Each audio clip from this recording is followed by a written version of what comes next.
welcome to this explainer. Today we're diving into a genuinely fascinating story from India's past, looking at the incredible life of Ishwar Chandra Vidyasagar. This is a guy who didn't just say education is the ultimate weapon against injustice. He literally built the systems to prove it.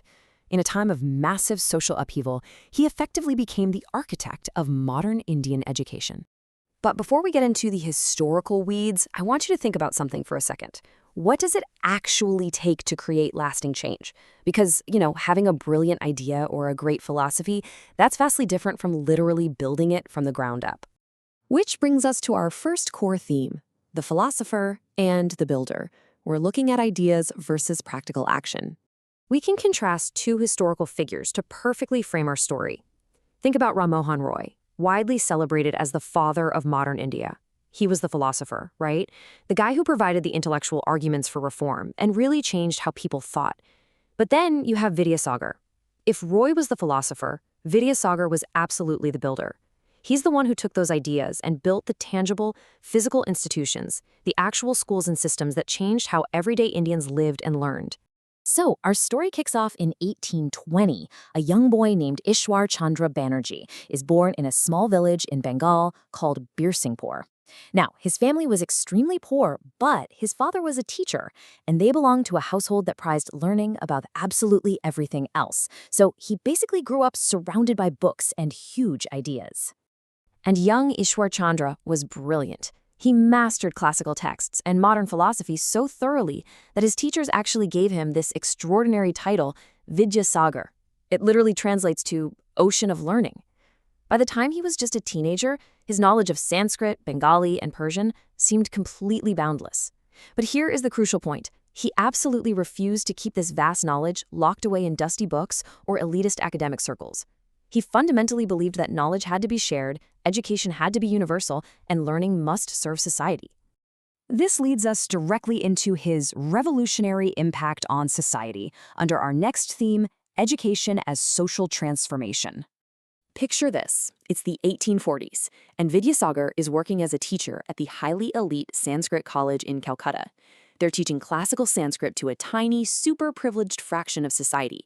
And he just looks around at the millions of ordinary, uneducated Bengali children who had absolutely zero access to schooling.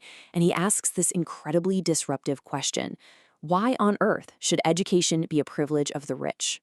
And he didn't just complain about this exclusionary system. He took action.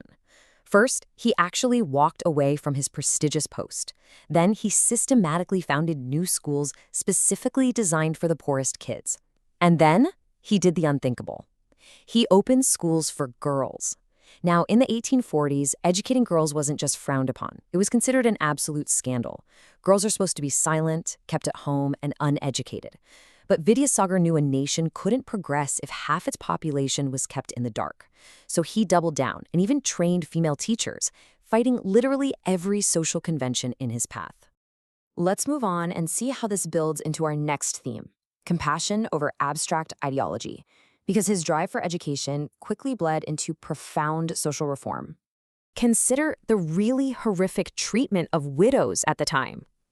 Rammohan Roy's philosophical approach was to argue fiercely for the abolition of sati, which was the practice of a widow burning on her husband's funeral pyre. But Vidyasagar, he took the practical approach. He asked, okay, but what happens to these widows after sati is abolished? Because they were basically condemned to extreme poverty and total social rejection. So rather than just writing essays, he went out and documented their suffering. He dug through ancient Hindu scriptures to prove widow remarriage wasn't actually against the law, fought for legal change, and then, breaking massive, deeply ingrained social taboos, he publicly attended and celebrated those widow weddings. This definitely wasn't a guy who just observed society from a safe, comfortable distance. There's this one story where, while traveling, he saw a woman being beaten by her husband. He didn't just look away or call for help. He personally intervened, physically absorbing the blows himself to ensure her safety, and he only moved on once she was totally secure. He lived his ideals in the streets every single day, risking his own physical safety to protect the vulnerable. So how did he ensure these deeply compassionate actions survived beyond his own lifetime? Let's look at institutions that outlasted empires. The sheer staggering scale of his legacy really speaks for itself. He became India's first modern educationalist, not just by teaching, but by creating the actual infrastructure of learning. I mean, he completely standardized the Bengali alphabet. He simplified Bengali grammar so it was actually teachable to everyday people. He set up printing presses so books could be published affordably, which meant poor people could finally afford to buy them. He even wrote the clear, accessible textbooks himself. And on top of all that, he founded Vidyasagar College, a premier institution deeply rooted in modern, practical knowledge. But despite building all of these massive institutions, he stayed incredibly grounded. He would literally stop in the dusty streets of Calcutta just to talk to poor kids and find out why they weren't in his classrooms.